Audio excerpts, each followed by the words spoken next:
کوئی بھی کام مشکل تو ہوتا ہے، ناممکن نہیں ہوتا اگر آپ کے اندر جذبہ ہو، لگن ہو اس کام کو کرنے کی، اور خاص طور پہ اگر اس میں انسانیت کا جذبہ ہو، انسانیت کی خدمت کا جذبہ ہو. تو یہاں پر ہم بات کریں گے جی کراچی کی 4 سہیلیوں نے تعلیم سے محبت کی مثال قائم کر دی. چاروں نے کیا کیا جی، گھر کی بیٹھک سے تعلیم کے فروغ کا پلان بنایا اور ایک اسکول کا انہوں نے پلان بنایا جو آج ہم دیکھ رہے ہیں پورے پاکستان میں اس کی برانچز ہیں، یعنی 140 اسکول قائم کر دیے. اور ان کا کہنا ہے کہ اگر ہماری تعلیم کسی اور کے کام نہ آئے تو پھر اس کا فائدہ ہی کیا ہے. چاروں نے کیا کیا، جو کچی آبادیوں کے بچے ہیں ان کو پڑھایا، انہیں ان کا مستقبل سنوارنے کو اپنا مشن بنایا. بالکل جی، شروع میں وسائل بھی کم تھے، ریسورسز بھی کم تھے، اس کے باوجود ایک کمرے سے شروع کیا اور اس کے باوجود انہوں نے اپنا مشن شروع کیا اور فرم رہے، ریزیلینس کے ساتھ کیری آن کرتے گئے اپنے ایم کو، اپنے مشن کو. جب ادارے مضبوط ہوں تو پھر راستے بھی صاف ہو جاتے ہیں. چاروں سہیلیوں نے بچوں کو گھر سے پڑھانا شروع کیا اور آج ملک بھر میں جیسے کہ صدف نے بتایا کہ 140 سے زائد ان کی برانچز، بیٹھک اسکول موجود ہیں. تو انہی سے بات کرتے ہیں. ہمارے ساتھ موجود ہیں اسکول کی صدر عائشہ سلمان. بہت شکریہ عائشہ صاحبہ، اینڈ کنگریچولیشنز اور ہیٹس آف ٹو یو کہ آپ نے انسانیت کی خدمت کے لیے ایک اعلیٰ پروجیکٹ شروع کیا اور ایکسپینڈ ہوتے ہوتے آج وہ 140 اسکول تک پہنچ گیا ہے. ذرا ہمیں بتائیے گا کہ where did it start from, کیا جرنی تھی، کیا مشکلات تھیں؟ اچھا، جس طرح ہمارے فاؤنڈر ممبرس ہیں اور ہمارے سینئرس ہمیں بتاتے ہیں، وہی کہتے تھے کہ جب انہوں نے اپنی پڑھائی کے بعد، اپنی مصروفیت کے بعد ان کو لگتا تھا کہ اتنا پڑھنے کے بعد ہم کیا کریں، تو انہوں نے جیسے اپنے قریب کی کچی آبادیوں کو فوکس کیا. انہوں نے وہاں جا کے انہوں نے بچوں کو لیا اور ان کو پڑھانا شروع کیا. اسٹارٹ کیا، پہلے 5-15 بچے آئیں، ان کو اسٹارٹ کیا، 1 سال تک وہ پڑھاتے رہے. پھر ان کو لگا کہ اب تو بچے اور آنے لگے، آگے بڑھتے چلے گئے. جب پتہ چلا کہ یہاں پر ایک باجی ہیں جو اسکول کی پڑھائی کرواتی ہیں اور بیسک پڑھائی ہے، بہت اچھی پڑھائی ہے اور کھیل کھیل کے پڑھائی ہو رہی ہے، تو ایک رش لگ گیا وہاں پر اور سب نے ایڈمیشنز کے لیے آنے شروع ہو گئے. پھر ہمیں ہوا کہ یہ 15 بچے جب نیکسٹ اب آگے کہاں جائیں گے، تو انہی آبادی میں ہم نے پھر ایک کمرہ لے کے ہم نے اسکول اسٹارٹ کیا وہاں پر، اور اسی طرح یہ چلتا گیا.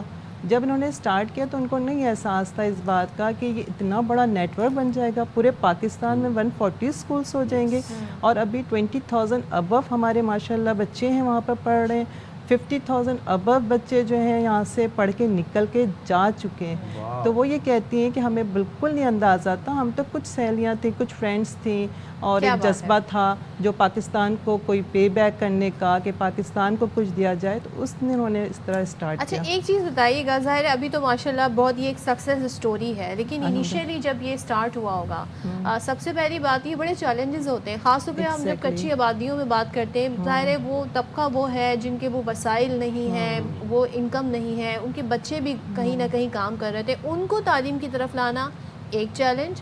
دوسرا، آپ نے ظاہر ہے آپ کو بھی اپنی ریسورسز کے لیے کہیں نہ کہیں سے تو کچھ فنڈز درکار ہوں گے. یہ بزنس ماڈل پھر کیسے آگے بڑھا آپ کا؟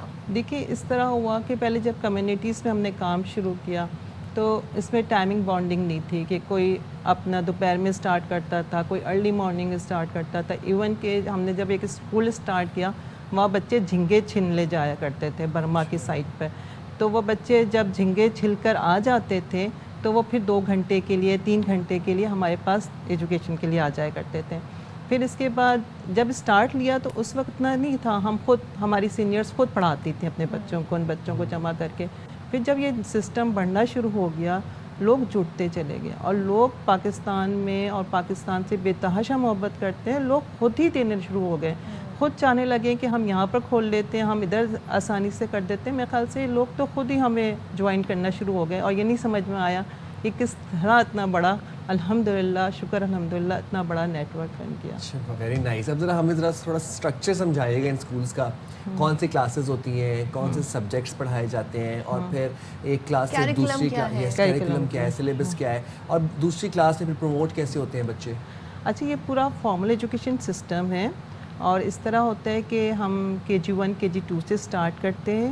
ہمارے پاس جو کریکولم ہے وہ نیشنل بک فاؤنڈیشنز کا ہے، الحمدللہ گورنمنٹس کی بکس ہیں اور بہت اچھی بکس ہیں. اور اس کے بعد ہم نے کچھ بکس SST آن سائنس ہم نے ایکٹیویٹی بیس رکھا ہے. ہم چاہتے ہیں بچوں کو تھوڑی سی انفارمیشن ضرور ہو لیکن پختہ اچھی انفارمیشنس ہو جتنی ان کو ہونی چاہیے. پھر اس کے بعد ہم ان کو قرآن چاہتے ہیں کہ جب بچے ہمارے پاس آئیں تو وہ قرآن پڑھ کے چلے جائیں اچھی تجوید کے ساتھ. تو یہ ہمارا کریکولم اچھا ہے. تو کیا یہ بچوں کو کوئی فیس بھی دینی پڑتی ہے؟ کوئی آپ ہنر بھی سکھاتے ہیں یہاں پہ؟ اچھا دیکھیں فیس اتنی زیادہ نہیں تھی ہماری, اور فیس ہم نے پہلے شروع میں نہیں اسٹارٹ کی تھی. پھر ہماری بکس تھیں تو بچے آتے تھے اور بکس لے کے چلے جایا کرتے تھے, اور پھر اس کے بعد 2 مہینے 3 مہینے شادی میں چلے گئے, گاؤں چلے گئے, اور پھر وہاں ساری بک چھوڑ کر آ گئے, گھما دی انہوں نے. تو پھر ہم نے کچھ فیس رکھنی شروع کی. ہم نے 50 روپیز فیس رکھی تاکہ بچوں کے اندر ایک اونرشپ آئے کتابوں کی. تو کتاب فیس ہماری بہت زیادہ بچہ خود بھی محسوس کرے کہ میں بھی کنٹریبیوٹ کر سکتا ہوں. ایگزیکٹلی. اور ساتھ میں یہ بھی بتائیے گا, اب ظاہر ہے ہم جب اس حوالے سے اس ماڈل کے حوالے سے بات کر رہے ہیں تو میں نے جو پوچھا تھا ماں باپ کو آپ نے کس طرح راضی کیا, کیونکہ اب جیسے ہم شہزاد رائے کی بات کریں اکثر بیشتر یہ بتاتے ہیں کہ ہم نے بچوں کو اسکول کی تعلیم کی طرف لے کر آنا ہے, لیکن والدین ہی اکثر کہتے ہیں جی کیا کرنا ہے اس نے بڑے ہو کے, اس نے یہی کام کرنا ہے جو ہم کر رہے ہیں, تو وہ بٹھا لیتے ہیں پھر. اچھا یہ ہم 3 ایریاز میں کام کرتے ہیں. ہم بچوں پہ تو کام کرتے ہیں, ہم کمیونٹیز میں بھی کام کرتے ہیں, ان کی ماؤں کو بچوں کو تعلیم کی اہمیت بتاتے ہیں. وہ یہ کہتے تھے کہ جیسے کہ اگر ہمارا بچہ یہاں پڑھائی نہیں کرے گا تو ہم اس کو جلدی کسی میکینیکل کی دکان میں کہیں پر بھی لگا دیں, چھوٹے کا کام کر لیں گے تو پیسے آ جائیں گے. جو بچیاں ہوتی ہیں وہ گھروں میں کام کر لیں گی تو 10 سے 12 ہزار روپے آ جائیں گے.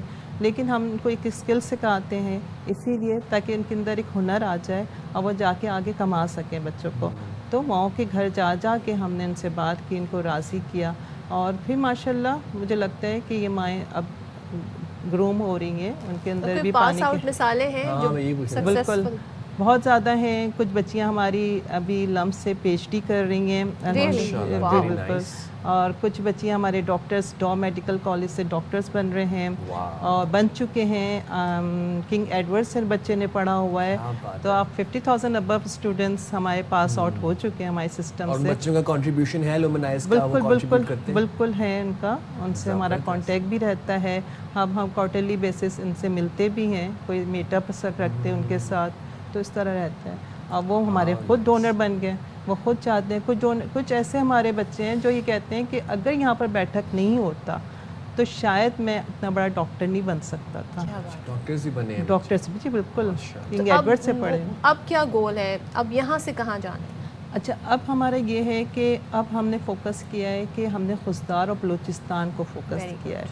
خضدار میں ہم جب اب نان فارمل پروجیکٹ اسٹارٹ کیا ہے, ہم نے بالکل بہت سارے بچے جیسے 2.5 کروڑ بچے ابھی تک تعلیم ان تک نہیں پہنچی ہے. تو اب مجھے لگتا ہے کہ جیسے ایمرجنسی نافذ ہو جانی چاہیے پورے پاکستان میں ایجوکیشن کی, بالکل تعلیم کے لحاظ سے, اور ہمیں بالکل فوکس اب کام کرنا چاہیے ان ایریاز میں جہاں ابھی تک اسکول نہیں ہے. ویسے بہت اسکولس ہو گئے لیکن یہ ہے کہ ابھی تک ان 2.5 کروڑ بچے پاکستان میں ایک بہت بڑی فگر. تو تعلیم کو, ایجوکیشن کو ایکسیسیبل بنانا چاہیے ہر طبقے کے ساتھ, اور ہمارا آئین بھی یہ کہتا ہے کہ جی تعلیم فری ہونی چاہیے, پرائمری تعلیم خاص طور پہ. تھینک یو سو مچ. عائشہ سلمان ہمارے ساتھ تھیں, جی صدر ہیں بیٹھک اسکول کی, اور بڑی انہوں نے ہمیں اچھا سکسیس اسٹوری بتائی. اب یہ اپنا مشن لے کے بلوچستان جا رہی ہیں, آئی ہوپ کہ وہاں بھی یہ سکسیزفل رہے گا.